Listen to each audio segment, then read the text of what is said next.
آپ پہلے دیکھا ہے پہلے دور میں ایسا ہوتا ہے 3 پانی لڑتے تھے مرغے تو ان کا فیصلہ نہیں ہوتا تھا. تو ابھی اس دور میں جو لڑ رہے ہیں وہ 2 منٹ لڑتے ہیں 3 منٹ لڑتے ہیں, اس سے زیادہ لڑتے نہیں ہیں تو جلدی فیصلہ ہو جاتا ہے, وہ مرغے گر جاتے ہیں. اس میں کیا ہو گیا ہے, کوئی مرغے اچھے ہو گئے ہیں یا کیا ہو گیا ہے, کس کی وجہ سے, یا کم برداشتے ہو گئے ہیں اتنی جلدی وہ گر جاتے ہیں. 3 پانی پہلے بھی ایسا ہوا کرتا تھا نا کہ کانٹے تو مرغے مارتے تھے اور خون بہتا تھا, کانے بھی ہوتے تھے. یہ ساری باتیں تو ہم نے بھی دیکھی ہیں, لیکن ابھی بہت جلدی فیصلے ہونے لگے ہیں. اس کی کیا وجہ ہے؟ بہت مہربانی, آپ نے بہت اچھا سوال کیا. اور یہ آج کل کے شوقین مجھ سے اس پہ خفا ہو جائیں گے, ہم راضی کر لیں گے ان کو. اصل بات جو ہے, پہلے جو استاد ہوتے تھے وہ 2 مہینے 3 مہینے ایک مرغ پہ لگاتے تھے. صحیح. اگر اس کو ٹورے پہ لگاتے تو 30 منٹ میں وہ 30 دن میں اس کو 1 منٹ لگاتے تھے تو 30 دن میں وہ 30 منٹ پہ اس کو پہنچا دیتے تھے. پھر 30 دن سے 30 منٹ اتارنے میں 1 منٹ کاٹتے تھے تو 2 مہینے میں وہ مرغ تیار ہو جاتا تھا. اس کے ساتھ اس کی ٹکور, اس کے سیکے, اس کا منہ اتنا سخت ہو جاتا کہ کانٹا کیا کہ سوئی اس میں اندر نہیں جاتی. ہمارے جو استاد مرغ جب کھل لگتا تھا نا تو وہ سوراخ نہیں ہوتا تھا, وہ چیرتا تھا. جیسے زمین سوکھ جاتی ہے چیر آ جاتی ہے, ایسے منہ میں چیر آتا تھا, حال اس میں اندر نہیں جاتا تھا. وہ اتنے سخت اس کی جلد بن جاتی تھی ٹکوروں سے. اس کو دنداسے کا پانی, وہ انار کے گوشت کا پانی, اس کے ساتھ وہ پٹکنی کا پانی, وہ اکٹھا بنا دیتے, اس سے اس کو ٹکور کرتے تھے. وہ مرغ کے ساتھ خواری ہوتی تھی. مرغ اس وقت اور اس وقت میں ایک چیز بس کامن نہیں ہے, جو اپنے کھلوں پہ لڑتے تھے تو وہ مرغ, یہ سوکھے کھل تو لوہے سے بھی سخت ہے. مرغ کو پتہ بھی نہیں ہوتا اور جب زمین پہ گرتا ہے تو وہ مرا ہوا ہوتا ہے, ہوا میں اس کی جو سانس ہے وہ گئی ہوتی ہے نا. ایک تو ان مرغوں میں وہ تیاری نہیں ہے, خال آر پار چل جاتے ہیں, نرم گوشت ہے نا, خواری نہیں ہے. دوسری یہ کہ یہ کل بھی بہت خطرناک آ گئے, ایک خواری نہیں ہے, ایک کل خطرناک لگا رہے, تو دونوں تو وہ گوشت تو نرم ہے, کل آر پار نکل جاتے تو مر جاتے. اگر یہ اس وقت یہ کل ہوتے اتنی ریشو موت کی نہیں ہوا ہوتی, اور مرغ مرتے مگر گھر میں, پیڑ میں نہیں مرتے.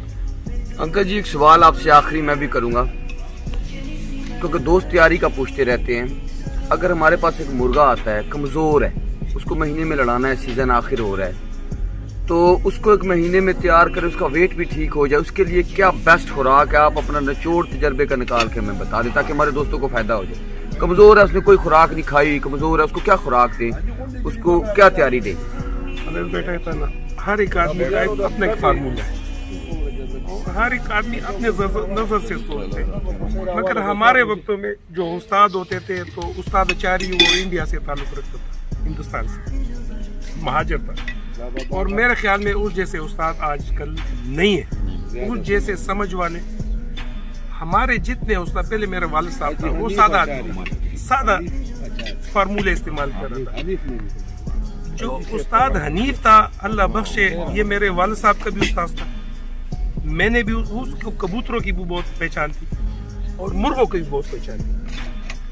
اس کے پاس یہ فارمولے ہوا کرتے تھے. ایک دن ہمارا ایک مرغ تھا, وہ جوڑ ہو گیا 21 دن ہو گیا, وہ ہم نے پکڑا تھا, کیسے آئے. تو اس استاد حنیف نے مجھے کہا کہ اس کو ہلکا ہلکا جدھر یہ تیرے مرضی سے, آپ نے اس کو پھرانا نہیں, پھر کوئی چوزی لے لو اس کو, اس کے ساتھ چھوڑ دو کہ یہ سارا دن خوش رہے. 2 گھنٹے کے لیے اس کو بند کر دو, پھر کھول دو کہ اس کو پتہ لگے کہ کچھ پابندی بھی گزاری, کچھ آزادی کی, اس کو آزادی کا مطلب سمجھ میں آئے کہ میں آزاد ہو گیا, خوش ہو جائے. پھر بادام اگر اس کو دو گے, انڈا دو گے, وہ برداشت نہیں کرے گا, کم ٹائم ہے لڑنے میں, وہ اس کو لے گا نہیں. اس وقت ہم نے اس کو, یہ زمین میں ایک کیڑے ہوتے گنڈوئے اس کو بولتے ہیں, ہماری پنجابی میں اس کو جلم بھی کہتے ہیں, اور گنڈوئے بھی. وہ گنڈوئے ہم اس کو 2 سے 3 دانے دیتے تھے. اور یہ ایک چیز ہوتے ہیں, اس کو ہم ملک بولتے, آپ کی زبان میں کیا بولتے ہیں, ٹڈا بھی, جو زرد جو سوکھے گھاس میں ہوتی ہے وہ ٹڈا, اس کے سر ہم کاٹتے تھے, اور وہ ٹڈے اس کو 3-4 ہم دیتے تھے. یہ گنڈویا جو ہے یہ بھی اسی طرح دے دیں اس کو، اس کے بھی سر کاٹنا پڑے گا؟ نہیں، اس کا سر ہم کاٹ دیتے. جو مرغ کی صحت کمزور ہو اس کو ہم گنڈوے کو اٹھا کے پہلے پانی میں چھوڑ دیتے تھے، پھر اس پہ ایسے ہاتھ لگاتے تو وہ پانی چھوڑ دیتا تھا، پھر اس کو ہم دودھ میں، گائے کا دودھ میں اس کو چھوڑ دیتے تھے، ایک چمچ دودھ میں اس کو دے تو وہ دودھ کھینچ دیتا تھا. اس کا سر کاٹے تو اس کے 2-3 حصے کر کے ہم مرغ کے منہ میں دے دیتے. تو 3-4 دانوں سے اس کا تو 4-5 دن میں اس کا شکل ہی بدل گیا ہمارے مرغ کا. پھر اس پہ میں نے بہت سارے کیا. جس مرغ کو یہ سوکڑا لگ جائے اس کو گنڈوے دے دو نا. گنڈوے اس میں خون زیادہ کرتے ہیں، اور یہ جو آپ ٹھٹا بولتے ہو نا، یہ جو زرد گھاس کا ٹھٹا ہے نا، یہ اس کی مستی بھی برقرار کرتے ہیں، اس کی طاقت بھی برقرار رکھتا ہے، اور اس کو زیادہ پھیلنے بھی نہیں دیتا. اس کی ساری چیزیں یہی پورا کرتا ہے. اس مرغ کو نہ بادام کی ضرورت ہے نہ انڈے کی ضرورت ہے. یہ 2 چیزیں تو وہ کمزوری میں آ جائے تو میں اس کی ذمہ